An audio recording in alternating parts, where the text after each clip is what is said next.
It's a little bit chilly here today and a little bit snowy. It's really pretty. It's mid-November here in Niagara Falls, Ontario, and today I'm going to jump back onto that REV GTX and pull the primary clutch off. We're going to take a look at how it's put together, how to service it, and what to look for when you're inspecting your clutch. So why don't you sit back, grab yourself something warm to drink, and enjoy Dino's Tinker Shed. It's absolutely beautiful out here today, but I've got a little bit of shoveling to do. I'll see you in a minute.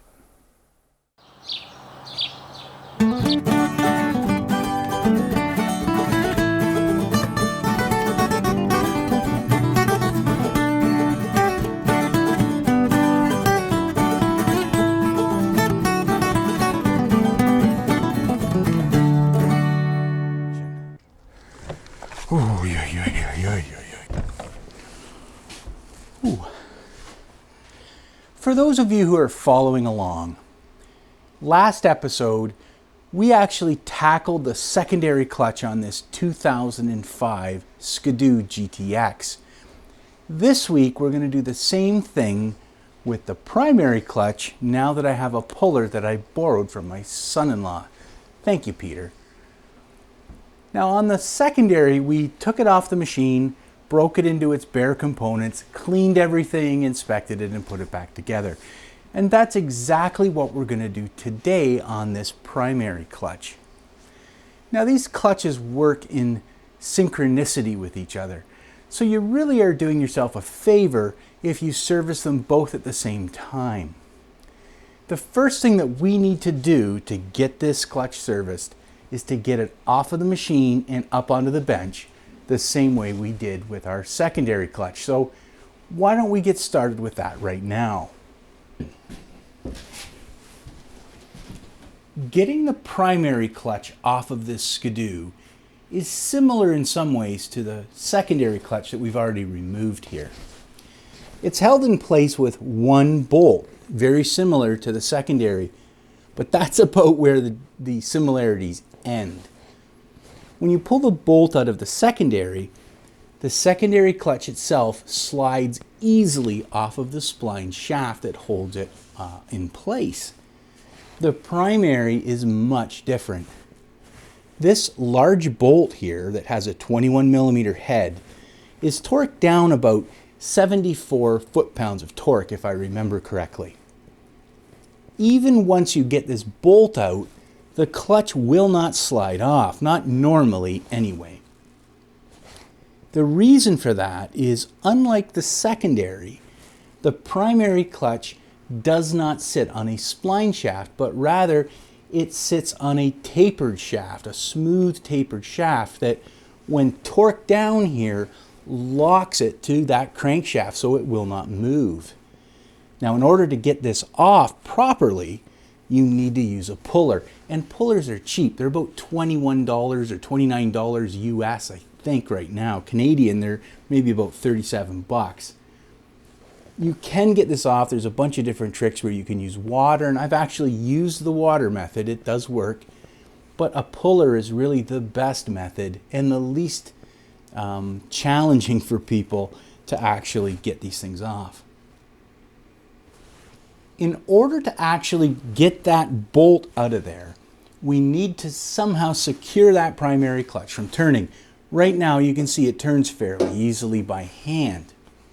What Skidoo has, and you can buy these aftermarket as well, is there's a tool that actually fits inside the webbing of this clutch and allows you to hold it with two hands and get your 21mm wrench on there to break that bolt free. I don't have that tool, so today I'm going to use one of a couple methods in order to hold this. The one I'm going to use is actually a strap that I have wrapped around the actual outside of the clutch. To make this strap, I just take an old ratchet strap and cut the S-hook off. Then I insert the webbing loop down through the hole in the clutch and pin it with a 3/8 drive extension shaft. Then I wrap the strap around the clutch a couple times so that it's spreading the forces around it uniformly. It's not just trying to pull that hole out, but it's actually trying to compress the clutch, which is fairly strong that way. I run that strap down through the footwell and attach it to the back bumper with another choker strap, and then I take the slack up just with the ratchet so that I get it where I need it. There is another option, and that is to pull the spark plug out and fill one of the cylinders with 1/4 inch rope. Just pack it down there. Even paracord would work. What that does is when the engine's actually turned, it cycles up and presses that string or rope against the top of the cylinder head and won't allow it to go any further. Now, I've never used that method. A few people tell me it works really well, but I prefer this because I'm not putting anything down into the cylinder. This particular bolt gave me one heck of a time to get that off of there. Normally, I don't like to use an impact gun, and I got the impact gun out and I couldn't move it. My breaker bar was putting a tremendous amount of compression onto the tunnel itself, trying to break that free. So I did need a little bit of some kind of a impact to get it moving. What I ended up doing was I actually took 2 wrenches and doubled them up. This acts similar to a breaker bar. And then I can apply force, and I was able to take a 2-pound maul here and strike that first wrench a few times on the side. The combination of preloading and shock loading it broke the bolt free and allowed it to come out. Now you could do the same thing with a large breaker bar. I wouldn't advise it on a ratchet just because you don't want to stress the pawls out inside the head. And even with this double up method, I don't know if you've ever seen this before, but you can double a wrench up quite easily by locking them together like that. Mechanics taught me that. Because most opened or boxed end wrenches are 12 pointed, they're not the best thing to use for an impact like that. So a 12 or a 6-point socket on an extension or a breaker bar is actually really good for this. So now I can get this bolt out of here. Now this bolt isn't just a standard hardware bolt, it's a 10.9 grade metric bolt, and the threads are actually, if I remember right, are quite a ways in there. And it does not want to come out of here. But just keep turning and eventually it'll come. And here you can see, it's kind of an odd shaped bolt, but it does come out. The next thing we need is our puller. Here's the clutch puller that we're going to use today to get this clutch off of this Skidoo snowmobile. When you go to get a clutch puller, these are vehicle specific, so you need to know what year, make, and model the snowmobile is that you're trying to get the clutch off of. And sometimes they'll even want to know what engine is in it. These are all different, and if you use the wrong clutch puller on the wrong clutch, you could either damage the clutch or, worse yet, damage the crank itself, which is something you don't want to do. You can see here, this is a Polaris clutch puller that I've had for a lot of years. I used to ride Polaris. You can see the differences in size, how far in it goes. This one definitely would never work. So this is the one we're going to use today, but there's a few things that I want to show you that we should be doing before we actually put this thing into the clutch. My son-in-law always takes very good care of his tools. However, anytime that I'm using a clutch puller, I like to clean all of these threads off first with a little bit of brake cleaner, like this, to get any kind of particulate that might be inside of those threads and get that out.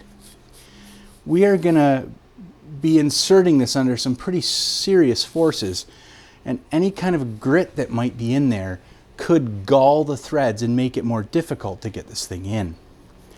The next thing I'm going to do is I'm going to re-lubricate this puller. Today I'm just going to use a little bit of 3-in-1 oil because that's what I have, but I'm going to generously lubricate that so that those threads and this shaft all go in very easily, and when I'm applying torque to this, these threads are going to slide easily on the internal threads. When I'm done with this thing, I'm going to recoat it all with oil before I put it back in its storage tube. This is to keep this thing from rusting or having any kind of problems in the future when you go to grab this. I'm also going to inspect it to make sure that the end of it is nice and smooth. It actually sits down inside the crank kind of and pushes against that. So you don't want any kind of galling or any lesions or abrasions on the end of this thing. You want it to be nice and smooth. So let's go and insert this thing into the clutch and see if we can get that thing off easy. Now that our clutch tool is ready to go in, you're going to notice that I've actually reversed the direction of the strap. It now goes underneath the primary clutch. That strap is going to hold it as we tighten it. Gently, I'm just going to insert the tool. And once I get a few threads started, I am going to chase it in with my impact gun, just so it gets up to the surface. And mine has this interesting setting that allows it to run it up to the face. What we do next is we load that bolt up as tight as we can get using a 3/4 inch socket and a breaker bar or a large 1/2 inch wrench or ratchet. If that isn't enough force to pop this off, we have a couple options. One is we can put an impact gun on this and drive it in, and that impact force usually will pop that clutch off, but they can be notoriously tough.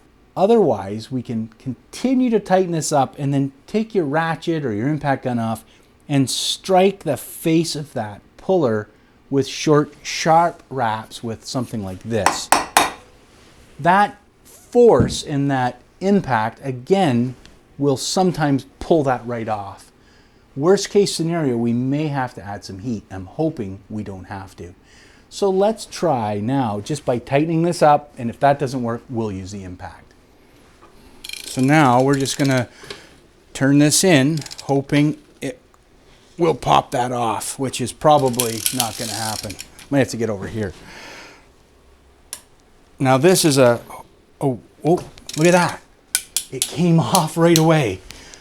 Wow. Now that is a win.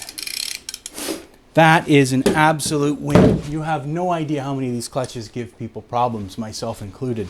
But that came right off. I'm so happy. I'm just going to spin this puller out for a second. We'll need this puller again, but get it out of there so we can put it up on the bench. I'll see you over there in a second. Here is our primary clutch.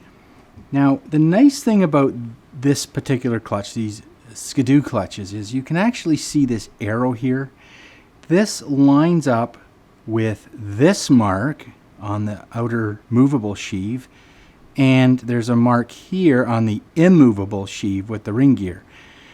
These all have to line up when you put this back together, or the clutch will be out of balance.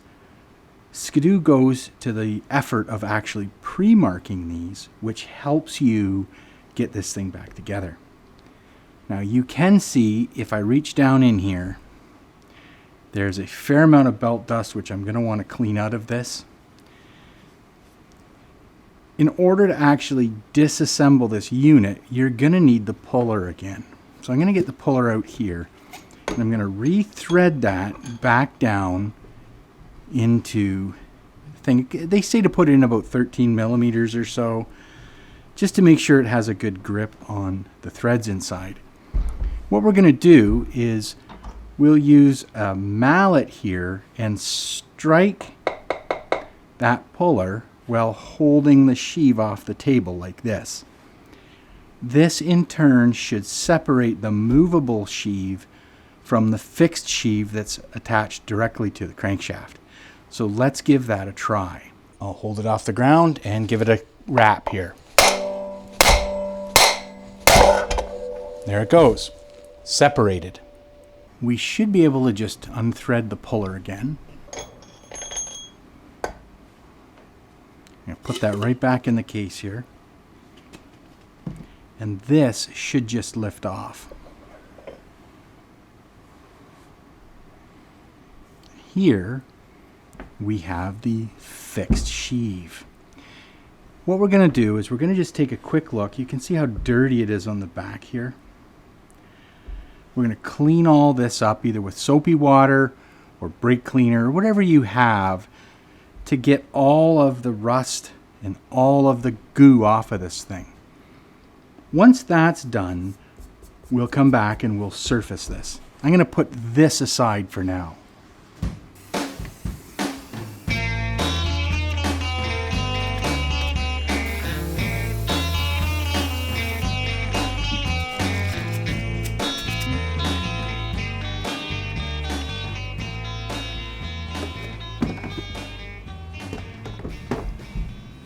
All right, I think that looks quite a bit better. It's not perfect. And you could take off these ring gears here, or this ring gear, by removing these bolts. I didn't bother to do that, but if you want to, they are held in with Loctite, so you need to heat them up with a heat gun. The manual recommends not exceeding 300 degrees to Fahrenheit on these, 150 Celsius, I think. And that's why they recommend a heat gun. So just heat the bolt really well with a heat gun. It should break free. The ring gear comes off and it'll make it a little bit easier to clean the inside. Out here, I'm just going to do the same thing. Just with a rag, I'm going to clean as much crap off of this as possible. And then I'm going to turn my attention to the sheave itself up here. Like our secondary clutch, we need to prep this surface and remove all the old rubber and oxidization off of these sheaves. Historically, I always did this with Scotch-Brite. I'd come in here and use Scotch-Brite on them. And that's what I was told from other people who rebuild clutches. When I started looking how to disassemble this specific clutch in the manual actually said to use fine steel wool and only fine steel wool to surface these sheaves. So that's what I'm going to use today. I'll use a glove on this because this stuff can get inside your hands and really make a mess. So I'll go around and use that steel wool, and you can kind of see already it really does a nice job. This sort of annoys me a little bit. It looks like somebody's probably tried to hold that with vice grips or something at one point, trying to get this off of the machine. There's a couple spots around here. Now I'm gonna buff these as best I can. I'll use a file even to smooth out any imperfections and try and get that sliding surface as smooth as possible. But obviously something's happened here that isn't right. The way I'm going to do this is I'm going to use a very fine flat bastard file, and I'll move it in this type of a movement. This will help preserve the roundness of that cylinder. And I'll stress this. This is very, very light. Just using it to try and get any burrs off of there. I'm not trying to reshape this in any way, shape, or form. So you can kind of see I'm just trying to get any burrs off and smooth that edge out. I'm not trying to be crazy here. And I can already feel that's much, much better. Now that we have the fixed sheave cleaned and inspected for any cracks or any damage, we're going to turn our attention to the movable sheave on the primary here. And it comes apart in two pieces. This center section here will lift out, and these sort of guide fingers here will come out with it. Attached to these guide fingers are locating buttons that allow it to slide up and down. We want this to be really nice and clean for fluid action. I'm just going to grab it and slide it out. Remember, these are indexed. Let's hope this will come out of here anyway. There we go. It's a little stiff. Now, as it comes out, these little pucks here are going to want to go all over the place. So I'm going to try to keep an eye on them so I don't lose them all. But I can already feel this is a little bit gummy in here. It'd be nice to clean it all up. There we go. So this pair's coming out now. There we go. Now let's try not to lose any of the internal components. And I'm going to spring this out. And make sure I have everything here. The movable sheave itself is pretty dirty inside, and these roller arms, especially this one, are really, really stiff. These should just move like that, even easier. So I'll disassemble, I'll clean everything, and I'll disassemble all of this and clean it. The rollers themselves don't look bad. Sometimes these will get all rusted and pitted, but these ones all seem to move really good. There's no real pitting or anything on them, so I think they'll be okay. I just want to free that arm up so it moves much easier than it does.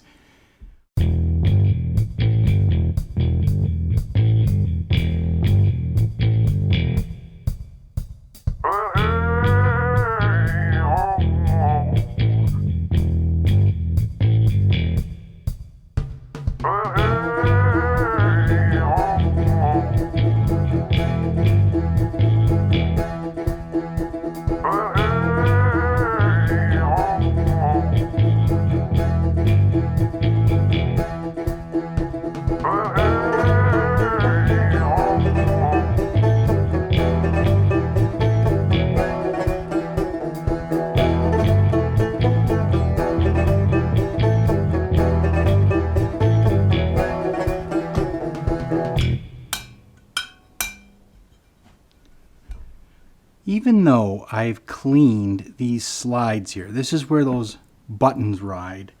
I've cleaned these and got all the belt dust out, but I'm going to come back in with some steel wool and a finger, and I'm just going to come in here and I'm going to polish those slides so they're nice and smooth and easy for those buttons to ride on. And you can actually see how much better they clean up. I'll go around and clean up all 6 sides and make sure that everything's nice and clean. Then I'll blow out any kind of dust that may have come off of this steel wool. I now know what this is called because of the manual. This piece is called the governor cup. You can see inside the governor cup these steel ramps, and these are what those rollers ride on from that spider. As they expand, they move up and down on these steel ramps. You can see how nice and clean this one is. These two here still have a little bit of corrosion on them. I'm going to clean those up with a Scotch-Brite wheel on a small rotary tool. You could do this by hand, but I have this tool and it works reasonably well for this type of work. I'm just using a medium grit here, and when I'm done, I'll come in and blow everything out. Now you may be wondering how I got this thing so clean. I actually dunked it 1/3 at a time in my ultrasonic cleaner. I used a mixture of 50% water and 50% purple simple green, the heavy duty stuff you can get from the Home Depot. The standard green stuff will actually turn all your aluminum black. But you can see here, this cleaned up all the fasteners, everything really well. I followed this up with a rinse under warm water downstairs and just used a brush to pick out any loose dirt. After that, I thoroughly dried this with air to get all the water out from inside all of these steel fasteners and steel ramps. It's nice and dry now, and it looks really, really clean. So I'm going to get to work on finishing up these steel ramps here, and I think we can actually reassemble the clutch.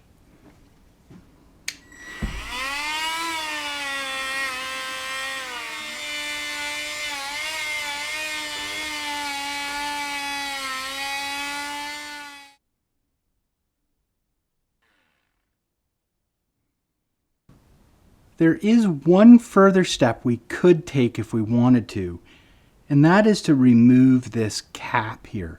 Now this holds a spring very similar to the one on the secondary, and actually is what pushes this movable sheave open when the clutch is below its threshold limits, when it's at idle basically. There are a few washers and gives you access to the bushings in here. I don't think I'm going to change the bushings on this, so I'm going to leave this intact for now. The bushings appear to be in decent shape, And I did blow all this out with air to get any of the belt dust out from inside of it. It's the least you should do. And right here, you can actually see there's some access here that you can get into. Let's see if I can get a better shot here. Underneath each one of these little rollers that you can get your air gun in and blow that air out. I'm pretty confident that it's in decent shape, so I'm going to leave it. And if the clutch gives us some problems, I can always pull it apart and check this again and see if I need to change the bushings. Okay, I think it's ready to just reassemble it now. The first step of reassembly is fitting our buttons back into the spider legs on our governor cup here. You'll see that there's a line that runs up and down each one of these pucks, and that faces vertical with the governor cup sort of sitting on its back, I guess, here or whatever, with the outside facing up. What we want to do is actually take one of these buttons and slide the O-ring on. You can see I've got it just tucked on there now like this. And I've inspected these O-rings. They're in very good shape. There's no cracks, they're not stretched, they fit really well. And I'm going to set it down inside the governor puck. And what you're going to look at here really quickly is the governor puck has a small hole on one side. It's got a larger hole on the other side. So I'm going to take this first button and I'm going to set it down here, again with that line facing up. Next, I'm going to take a spring and I'm just going to use my finger and swab this in a little bit of grease. And the reason I do this really is just to stop it from rusting. I do not want to get any of that grease on this button, so I'll clean my fingers off. And I'm going to set it down inside that larger hole that's over on this side. It doesn't actually come all the way through. This first button just sort of sits there. Secondly, or thirdly, I guess, I'm going to take another button with an O-ring and I'm going to place it on this side. And here's where we run into a little bit of a challenge. In order to slide the governor cup back into the sliding sheave body, we need to be able to compress these buttons in a way that they'll go in, but there's 3 sets of them. It's going to be almost impossible. I don't have enough fingers, so how do we do this? Well, let me show you a little trick. Well, the trick really is not so much a trick as it is a tool. This is pretty much a necessity to reassemble one of these clutches. And what this is a button holding set. So these little forks here go over top of the buttons and hold each one of them in place. Once you're done loading the buttons into the governor cup, you can lift it up and actually drop it right down onto the movable sheave. It'll push these tools off, and in turn, the buttons will slide right in nice and easy. Without these tools here, these 3 little tools, which are about $20, it's almost impossible to get these clutches back together. I've tried, and I personally haven't been very successful. Let me show you how this works.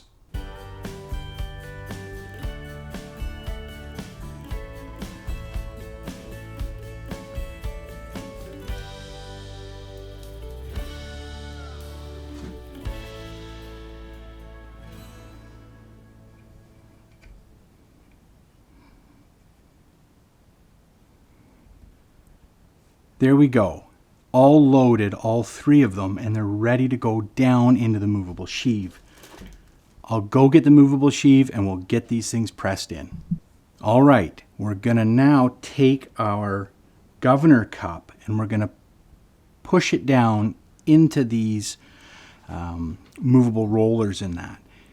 But we need to make sure that we remember the indexing. So here is one of our arrows. Here's another one, so this is all proper. On the governor cup, there is another one right here. We want to line this with that.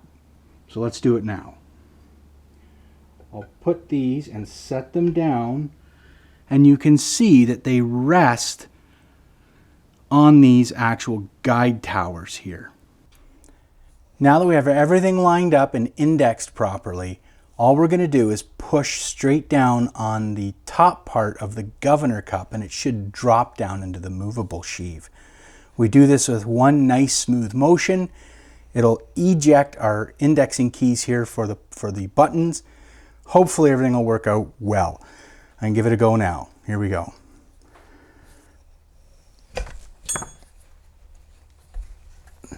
And of course, nothing ever goes the way you want it to, right? There we go. There, they're going in. There. There we go. So everything is slid down now inside of the movable sheave, and it should move pretty good now. Take a look. Yeah, see, it's going to go up, it's going to go down. I like it. Good. Now all we got to do is reassemble it with the lower indexed sheave. Remember our indexing mark here on our fixed sheave. I'm going to actually lay this down like this so I know exactly where it is. It's really then just a matter of lining up the indexing marks here, gently sliding this down, and it should work its way in there. Sometimes it takes a bit to get it, but there's some splines in here that have to line up, and this can sometimes be a little bit of a fight. We're going to see if we can get it though. You can actually see in here where the splines are, and they're not cooperating here.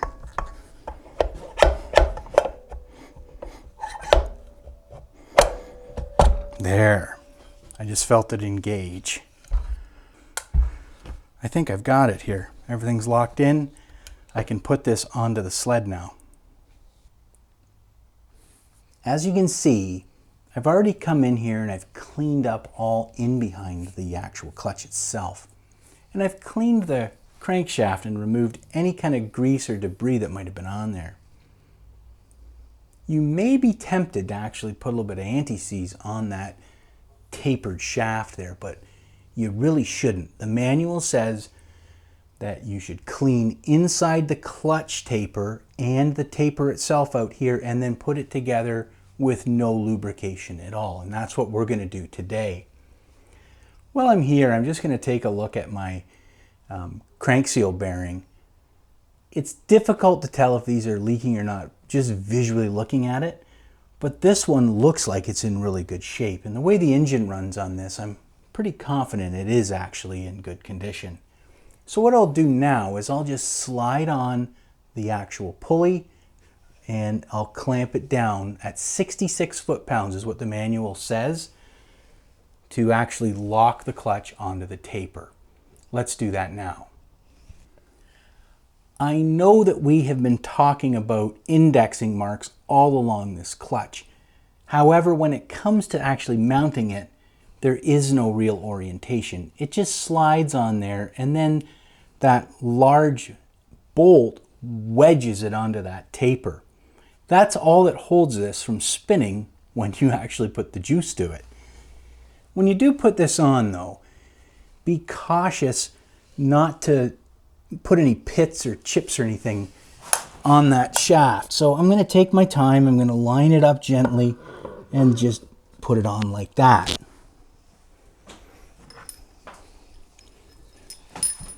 I've cleaned our bolt up and I'm now going to put this into the actual clutch. Okay, so I am going to actually take our strap and let's see, we want to tighten it so it's got to go through this way. So I'm just going to find that hole there and I'm once again going to tuck this down through that hole and I'm going to get myself an extension to put through there and I'll just slide it through. Takes a minute because it's a little bit wonky in there. There we go. And now I can wrap this around the clutch and that gives me the purchase that I need to tighten it up.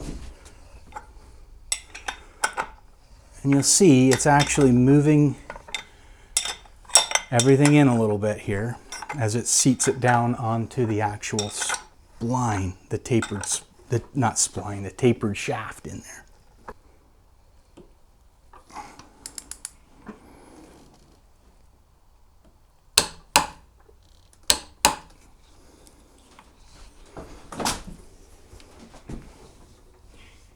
Now, you're supposed to take this out for a ride and then snug it back up to 70 foot-pounds of torque.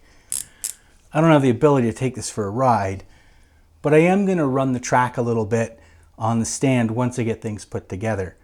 When that's done, I'll come back in and torque that bolt up. But it does seem to work pretty good. Here we go. All right. Perfect. Okay, everybody. That wraps up today's episode on servicing one of these things. A drive clutch for a Skidoo REV chassis. I'm just going to set this over here. I have a little bit more work that I want to do in behind that clutch. A little bit more cleaning. And I think I might reinforce that bulkhead while I've got the clutch off. This really is not a hard project. It's something I would encourage every home mechanic to try. It does require a bit of an investment in some equipment, like a puller and those button holding tools. But realistically, you really should have that clutch off the machine at least every couple years. It's better to do it every season. And these old REV chassis, it's really easy to do. A little bit of maintenance and a little bit of cleaning and inspection can save you from being stranded on the side of the trail with a chewed up belt, and it really does make the machine run so much better when the clutches are tuned up. Now, if you did like today's episode, please by all means leave a comment down below and let me know if I've missed anything too. Sometimes I do, as I get moving through, I forget to mention things, so please leave a comment down below if I have missed anything. If you really do like this type of content, please consider liking and subscribing to the channel. It really does help me in that YouTube will recommend it to other people who might be interested in this type of content. It lets me know I'm on the right track, and it's fun to watch the channel grow. Until then, I'm going to get back to what I'm working on here. I got a bit more cleaning and I got to figure out how this bulkhead support goes on. But I hope to see you soon back here at Dino's Tinker Shed. I'll see you soon, and you have yourself a great day. Bye for now. All right, let me see here. What am I doing?